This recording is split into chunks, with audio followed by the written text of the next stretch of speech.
America stands at a crossroads, a place where questions echo louder than answers, where millions of people quietly search for meaning, for truth, for belonging, and in that search they keep returning to a question older than any headline, any politician, any debate on television. They return to a simple, aching question that refuses to leave the American conscience: is Islam a religion of peace? And what does America truly need to know? Not the America of stereotypes, not the America shaped by fear, not the America fed by decades of misinformation, but the America of honest hearts, searching souls, and people who just want to understand what is real, what is human, what is true.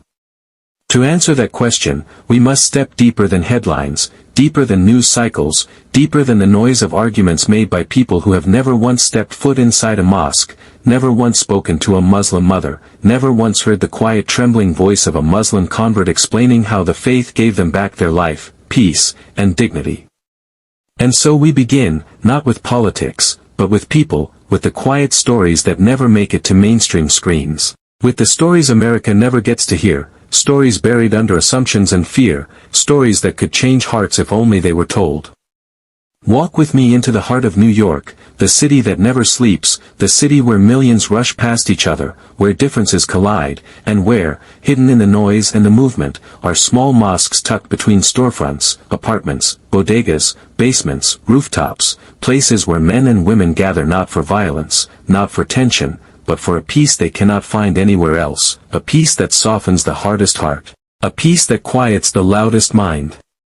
Inside those walls, you do not hear anger, you hear whispers of prayer, you hear footsteps on carpet worn by generations, you hear tears dropping quietly when someone begs God to forgive them, heal them, guide them, strengthen them, because Islam, before anything else, is a faith of surrender, surrender not to force, not to oppression, but to God, to mercy, to compassion, to a higher purpose that pulls a person out of the chaos of this world and places them back into meaning. But America rarely sees this, rarely hears these stories. Because too many voices speak about Islam without ever speaking to Muslims, too many talk about the faith without understanding the heart of those who live it, and so misconceptions grow like shadows cast on walls by a light people never bother to turn on. So what is Islam, truly, beyond headlines, beyond assumptions, beyond the noise? Islam at its core is a call to peace, a peace that begins in the soul, a peace that transforms a community, a peace that reaches out into the world, not by force, but by character, by love, by patience, by justice.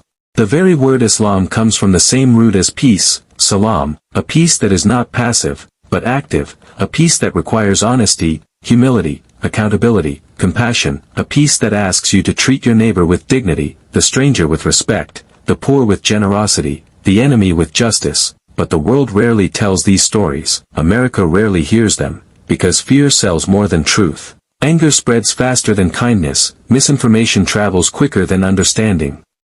And so millions of non-Muslim Americans are left asking, quietly, privately, is Islam really a religion of peace, and why do I feel like no one is telling me the full truth?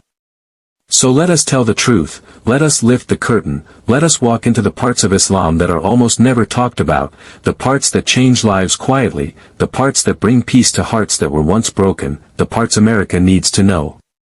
Across the country, in cities and suburbs and rural towns, thousands of Americans convert to Islam every year, young and old, men and women, white, black, Hispanic, Asian, rich, poor, educated, struggling, and when you ask them why, their answers often break your heart.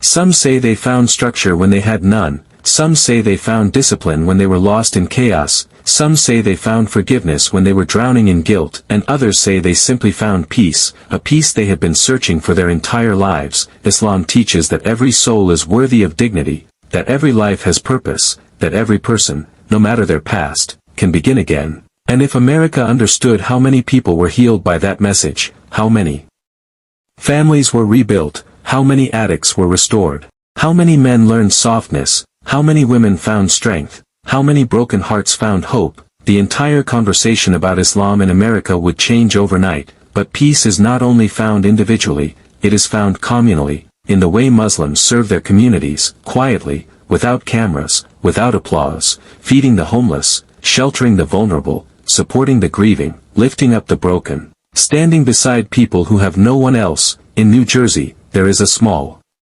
mosque where volunteers spend every weekend preparing meals for the homeless, and when asked why, they say the same phrase again and again: because our Prophet taught us mercy, because our faith teaches us service, because our hearts are not at peace until we help those who have less. In Michigan, a group of Muslim youth visit nursing homes every month, not because they are required to, but because Islam teaches them to care for elders, to respect those who came before, to soften their hearts by remembering that everyone deserves love at the end of their life. In California, there are Muslim doctors who run free clinics for the uninsured, Muslim teachers who tutor children for free, Muslim neighbors who quietly pay rent for struggling families, never announcing it, never seeking praise, simply believing that God sees what others do not. These are the stories America never hears, stories that reveal the true heart of the faith, stories that show peace not as a slogan, but as a lived reality, a daily practice, a way of life. So why does the question still haunt America? Why does the nation still ask, is Islam a religion of peace? Why does the doubt continue even when millions of Muslims live peacefully, work peacefully, worship peacefully, contribute peacefully, every single day? Because fear lingers where knowledge is absent, because stereotypes grow where understanding has never been allowed to take root, because the loudest voices are not always the truest voices, and because too many still associate Islam with the actions of a small group that represents no one but themselves. Islam condemns injustice, Islam condemns oppression, Islam condemns murder, Islam condemns all forms of harm, and yet millions of peaceful Muslims are blamed for actions they would never commit, actions they would give their lives to prevent, actions Islam itself forbids. But America is changing, slowly, quietly, beautifully. More Americans are meeting Muslims, working with Muslims, befriending Muslims, marrying Muslims, and through those relationships something extraordinary happens. The stereotypes fall, the misunderstandings disappear, and what remains is humanity, kindness, shared values, shared hopes, shared dreams. And the more America sees the truth, the more America understands that Islam is not a threat, not an enemy, not an outsider faith, but a religion that calls people to goodness, justice, compassion, patience, humility, and peace. A religion that teaches that saving one life is as if saving all of humanity. A religion that teaches that the best among you are the ones who are best in character. A religion that teaches that kindness is a form of worship. What America needs to know is that Islam is not here to change the country by force, not here to replace anyone, not here to dominate anything. Islam is here because people are searching for peace, for truth, for purpose, and they are finding it in the most unexpected of places, inside themselves. And the more we talk openly, honestly, compassionately, the more we share stories instead of stereotypes, the more we listen instead of judge, the more this country will heal, the more it will unite, the more it will understand that Islam is not a threat, but a bridge, a path to understanding, a call to empathy, a reminder that peace begins in the heart, and then spreads to the world around it. And so the question remains, is Islam a religion of peace? And what does America need to know? America needs to know that Islam is lived, not claimed, proven, not proclaimed. America needs to know the heart behind the headlines, the people behind the assumptions, the truth behind the noise. America needs to know that peace is not just a word in Islam,